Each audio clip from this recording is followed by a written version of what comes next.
Assalamualaikum warahmatullahi wabarakatuh, teman-teman sekalian. Ya, kali ini saya ingin melanjutkan ya materi mengenai registrasi diklat ya. Ini masih masuk ke dalam penyelenggaraan diklat ya, di mana untuk memudahkan dalam proses seleksi peserta diklat. Nah, pertama-tama ya, coba kita ketahui dulu nih registrasi diklat itu sendiri. Nah, jadi registrasi diklat itu bagian dari administrasi diklat yang mengatur proses administrasi seleksi peserta pelatihan.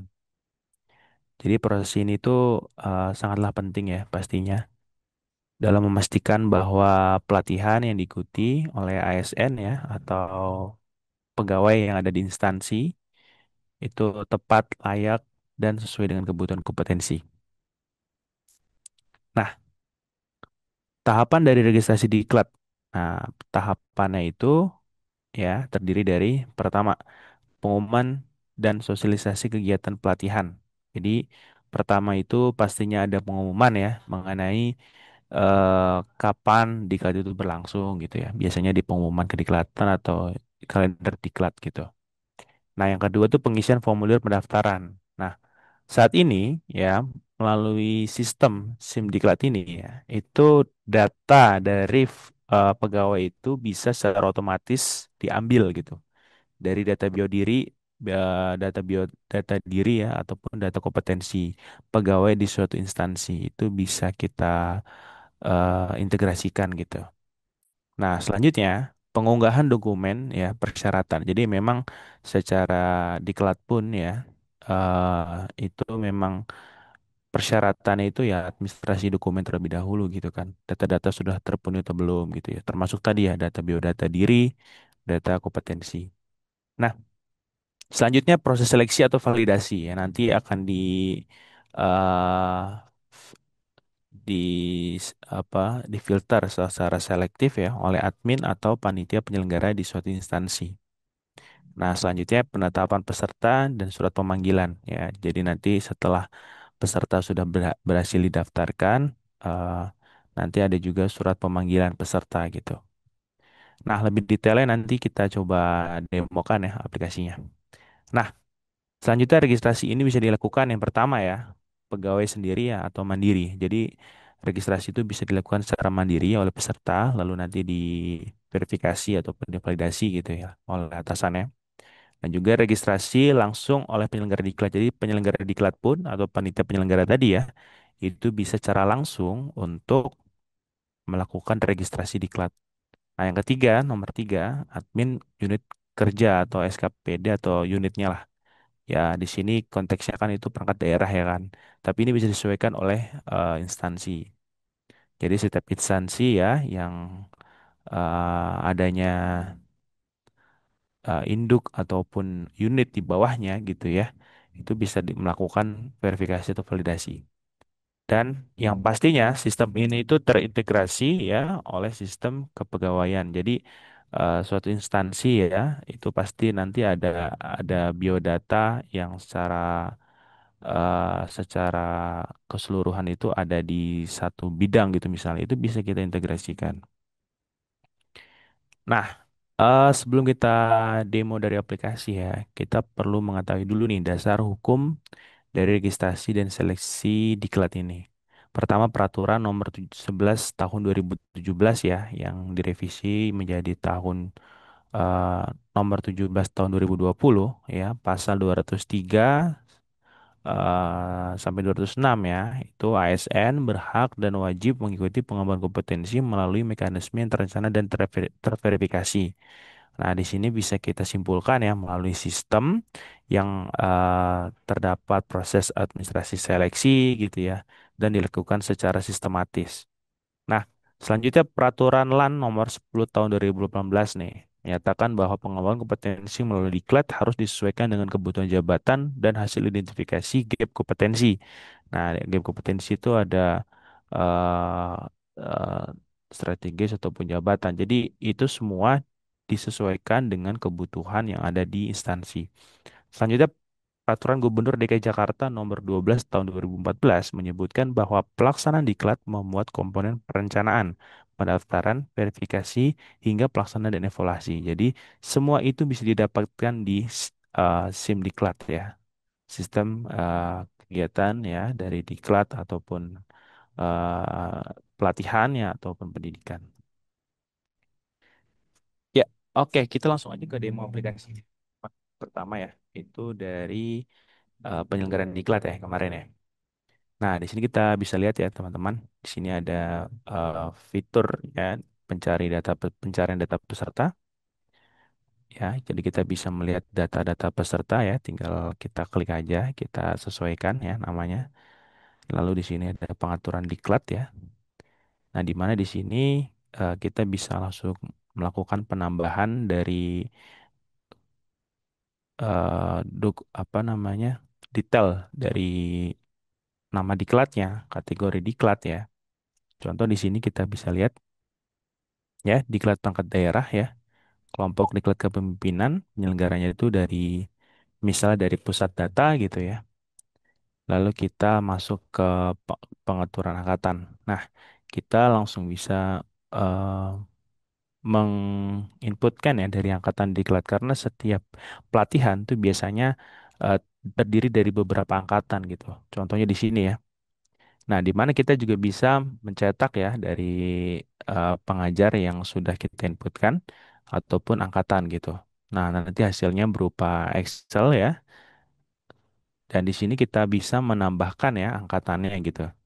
Dari kelompok diklatnya ya, dari nama diklatnya ya yang sudah terinput otomatis, angkatan keberapa, kuota pesertanya ya, terlalu tenggat waktunya, jadwal gitu ya, lokasi diklatnya. Nah, lokasi diklat itu semua sudah kita eh, lakukan penginputan ya, data-datanya ada di pengaturan lokasi diklat. Kita bisa menambahkan ya di sini. Nah, dari nama lokasinya, alamatnya, rute sampai dengan email Google Maps-nya. Lalu kita bisa menginputkan jumlah ruangannya gitu, teman-teman. Jadi semua bisa kita inputkan secara detail. Lalu pengaturan mata diklat. Nah, ini sebagai bahan ajar gitu ya atau materi dari diklat itu. Itu semua bisa kita tambahkan di pengaturan mata diklat ya. Dari mata diklatnya, deskripsinya, tujuan belajar sampai dengan ya keterangan dari modul yang akan diajarkan. Nanti secara tahapan itu bisa di secara detail ya dari sini ya.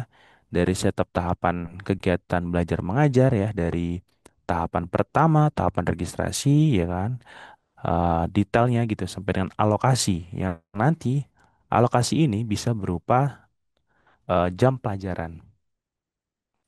Lalu tadi ya dari pendidikan ya di sini kita bisa bisa lakukan juga ya pengaturan file materi. Jadi setiap materi yang sudah kita masukkan ya itu semua ya sudah ada ya sudah ada file materinya itu bisa eh, kita masukkan ya ke dalam pengaturan mata diklat ini ataupun materi ya, materi dari diklatnya. Oke, lanjut ya. Dari pengaturan angkatan lalu kita masuk ke eh, pengaturan pengajar nih. Tadi kita masuk sini ya dari angkatan ya kan. Lalu kita masuk ke tambahan angkatan. Nah, tapi kita juga bisa melakukan jadwal pengajaran. Yang pertama di sini ya. Lalu sorry, kita pakai diklat ini aja. Oke, dari pengetahuan angkatan ya, dari jadwal pengajar ya. Nah, di sini kita bisa masukin nih ya, tambah jadwal pengajarnya karena setiap diklat ya kita bisa masukin nih. Sebagai penyelenggara ya, kita bisa memasukkan dari jadwal pengajaran ya. Kita bisa download ya, download PDF ya, dari jadwal pengajaran ini nanti mungkin akan diupload lagi ke sistem berikutnya atau sistem e-office atau lainnya gitu ya. Nah, kita bisa masukkan di sini ya, dari tanggal mengajarnya, jam mulai gitu ya, keterangannya, ataupun kita bisa masukkan asisten pengajarnya nih, teman-teman. Jadi semua bisa tercover oleh Simdiklat ini. Nah, contoh di sini sudah kita ini ya. Nah, konfirmasinya ini nanti akan terkirim ya, terkirim ke email pengajar masing-masing. Jadi semua sudah eh, tersistem, tercana dengan baik gitu.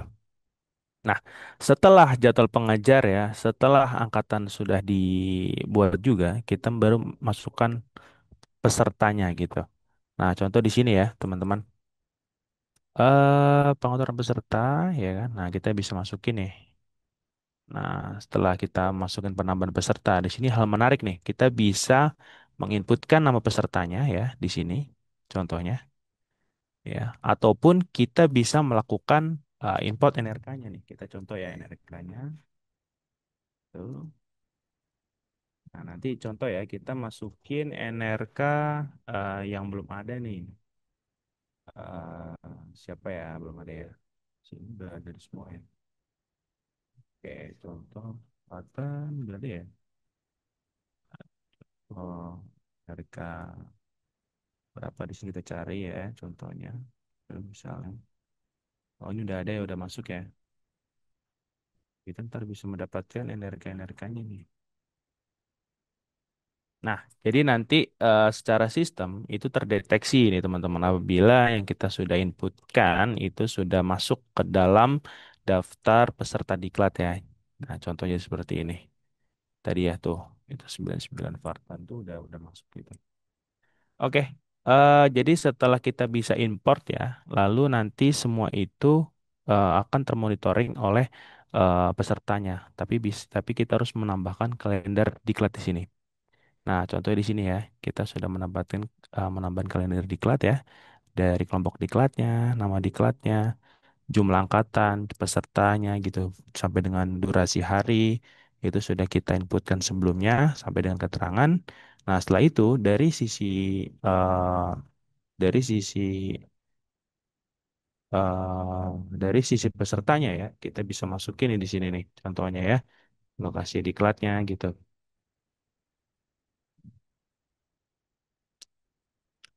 Oke, kita lanjut ya.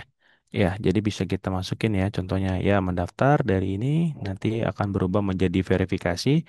Statusnya bisa kita pantau nih sudah diverifikasi atau belum gitu. Nah, lalu dari sini ya kita bisa. Oke, sebelumnya ini kita ini dulu deh. Kita harus mengubah dulu nih dari sisi angkatannya. Nanti verifikasi itu ya, sorry. Verifikasi itu dilakukan di role admin SKPD atau perangkat daerah. Ya, jadi di sini kita bisa melakukan ya verifikasi ya. Atas nama ini kita bisa melakukan verifikasi, ya lanjutkan verifikasi. Nah, setelah itu ya dari sisi penyelenggaranya gitu, kita bisa melakukan. Oke, kita masuk ya. Tadi setelah kita administrasi verifikasi dilakukan ya, selanjutnya dari sisi penyelenggara kita bisa memasukkan atau mengupload dari verifikasi tersebut. Contohnya di sini ya, masuk ke akun peserta lagi, lalu kita import peserta, ya kita masukkan kalender yang sudah kita buat sebelumnya, lalu kita import. Nanti NRK-nya akan masuk di daftar import ini. Setelah itu kita simpan. Oke, di sini masuk. Oh ya, maksimum peserta ya. Oke, coba kita masuk ke angkatan yang satu. Itu batas maksimal berapa nih? Kita coba lihat dulu. Oke, maksimal 15. Di sini ada berapa totalnya? Oke, ini lebih ya, lebih ya. Nah, namun di sini saya ingin memberikan eh, informasi kepada teman-teman ya. Jadi semua itu sudah direncanakan ya di dalam sistem sindikat ini. Jadi kalau ada ada batas setiap angkatan itu semua bisa diatur ya di pengaturan diklat ini. Contoh tadi ada 15 ya batasnya. Coba kita hapus beberapa ya datanya. Dari data ini kita hapus coba. Nah, kita bisa melakukan hapus ya. Jadi di penyelenggara ini memang langsung ya untuk kita lakukan penghapusan ya. Contoh kita bisa masuk dulu ya. Nah, coba kita masuk tadi ya. Kita import kembali, kita buat ulang. Oke. Ya, setelah itu berhasil ya masuk. Karena kenapa tadi gagal? Karena batas kuota yang sudah kita setting sebelumnya di pengaturan diklat itu batas maksimal 15 orang nih perangkatan. Nah, jadi eh, semua itu sudah tervalidasi gitu oleh sistem gitu secara langsung ya. Jadi nggak ada tuh kalau secara manual ya. Kita kita harus secara manual nih kita melihat ya berapa sih daftar eh, peserta yang sudah daftar atau peserta yang sudah diverifikasi. Nah, itu semua kita secara sistem sudah bisa dihitung ya secara otomatis. Nah, setelah ini sudah masuk nanti dari sisi pesertanya ya di kalender diklat ini. Nah, di sini akan masuk nih statusnya yaitu diterima dari diklat ini gitu. Kita bisa melihat detailnya ya. Oke, kelompok diklat ini jumlah katanya itu 100 tadi ya, yang ada cuma dua ya. Dua angkatan yang sudah gitu. Nah, di sini kita bisa masukin ya tadi ya. Contohnya tuh atas nama ini gitu kan. Nah, registrasi peserta diklat ya kita bisa masukkan pesertanya gitu. Itu semua bisa dilakukan oleh penyelenggara. Jadi penyelenggara itu yang pertama bisa melakukan pendaftaran secara langsung ya melalui penyelenggara dan juga flow yang kedua ya pendaftaran dilakukan oleh pesertanya melalui kalender. Nah, setelah itu diverifikasi oleh admin SKPD ya. Admin SKPD contohnya di sini administrasi peserta verifikasi lalu divalidasi oleh penyelenggara gitu. Jadi sistem registrasi di KD itu bisa kita lakukan di beberapa banyak pintu gitu. Oke, jadi registrasi ya peserta diklat gitu itu sudah kita lakukan ya. Jadi teman-teman apabila tertarik dengan video ini dan juga ingin sekali menyoba dari aplikasi, bisa langsung saja ya hubungi ya eh, oleh admin yang mungkin nanti kita bisa masuk aja ya. Oh, di sini saya juga udah memberikan ya aplikasinya ya. Nah, secara detail nanti bisa kita lihat aja teman-temannya di sini ya. Oke, ya kita lanjut ya di poin-poin selanjutnya nih. Jadi ya, kenapa registrasi diklat itu sangat penting teman-teman? Ya, yang pertama itu tujuan dari registrasi diklat ini gitu ya. Ya, yang pastinya menjaring peserta yang sesuai dengan syarat dan kompetensi target pelatihan, sesuai dengan apa ya rules atau ya kebijakan yang berlaku gitu. Lalu menjamin transparansi dan akuntabilitas dalam seleksi peserta. Ya, karena semua dilakukan secara digital, secara historical juga gitu ya. Lalu mendokumentasi informasi peserta secara sistematis sebagai dasar pelaporan dan evaluasi. Selanjutnya menjamin efektivitas pelatihan dengan peserta yang memang relevan secara jabatan dan kebutuhan ya. Ya, karena lebih mudah juga gitu sekarang bisa melalui sistem.